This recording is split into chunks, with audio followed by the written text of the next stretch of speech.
Hi everybody, let's do some work for our side legs. There's some wonderful exercises in the Pilates repertoire that is really suitable to almost anyone. If you can't flex, if you have difficulty with balance, this is something that everybody can do. We'll just do a few of them today. There's so many, I'll be able to bring you some more at another time. What I'd like you to do is come along the back side of your mat.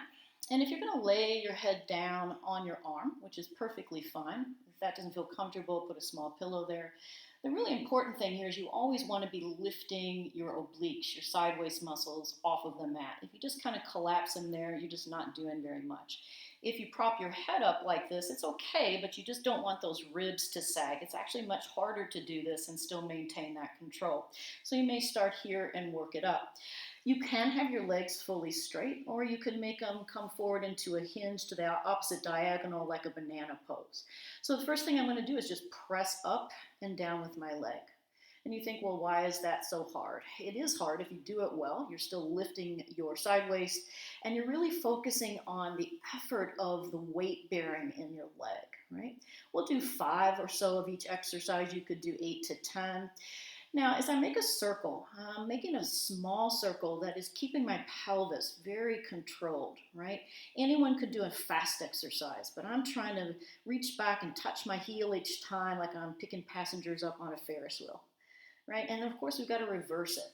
So lengthening every time, never letting momentum do my work. This is the precision of Pilates. This is why it's so challenging. If it were easy, everybody would be doing it, right? But they're not. They need to learn it. That's why you're here. Okay. Then we're going to keep the leg up to the height of the hip, and I want to crease at my hip joint here. Flex forward with a flex foot and point back. Now, it's important that you don't let this leg wiggle and wobble as you come forward. Keep those adductors, those inner thigh muscles working throughout, and point back. Flex, kick forward, working the hamstrings, point back. You're getting those quadriceps to fire. And then at the end, you can just take the leg back, press it on the floor, reach that top arm in opposition. It's just delicious. And then this one, got to kind of end with this because it's so hard, but it's so effective, working your IT band and all those outer hip muscles. It's called hot potatoes. So I'm going to externally rotate from the hip, and I'm going to lift and lower that leg from the hip. My heel is down. I'm keeping this pelvis super steady. I'm trying to keep my neck and shoulders from tightening, right? And you just hold that external rotation. You're feeling that, working those tight outer hip muscles. Now I'm going to internally rotate, so my toe is down, but notice I'm not lifting from my knee or my ankle. I'm lifting from the hip. That's the key point here. Right? And then you might just kind of pat those bad girls because they have worked hard. Come up. You can take any kind of transition that you want. For the sake of efficiency, we'll go right to the other side. So remember that we're going to line up along the back of the mat, and then we're going to hinge forward, keeping a nice neutral spine, holding those low abs in. I'm going to start with my leg, lift and lower. Right? You could even make this a little bit more sexy if you like.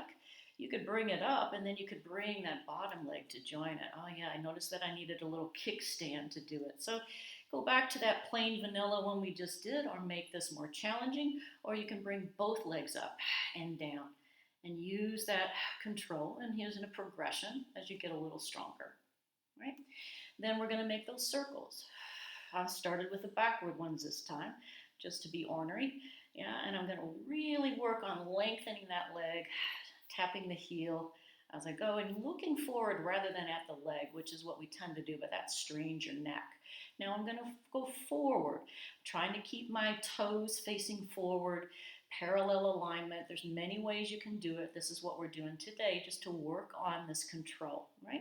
Then I'm going to bring the leg up to the height of the hip, keep those inner thighs working to not drop this leg as I flex forward, inhale, and exhale, point back. Exhale is our effort breath. That's where we want to draw those low belly muscles up and in throughout. Never pooching, never working so quickly that you lose your control. And we'll try 2 more. And back. You can tell it's already making me winded. It's challenging stuff. And on this next one, we'll just press back, take a little, full body stretch. Feels so good. And then here's those dastardly hot potatoes, right? And so we're going to go to that external rotation. Heel taps forward and back, but it's the hip that's the mover. Stable core right here. Forward and back. It really works into some of those tight sit bones. I mean, the tight outer hip muscles, because all of us are sitting way too much right now. Now, internally rotate. See that the movement came from the hip. The hip is the lifter, right? Not the knee, not the toe. You might even need to look at yourself in a mirror to make sure you've got that good form. Whew, definitely feeling that. So just a few of the exercises that you can do to just really strengthen your side glutes. And we'll add a few more in a video to come, but I hope that will feel good to you and keep you from being tight in the side of your hips. See you next time.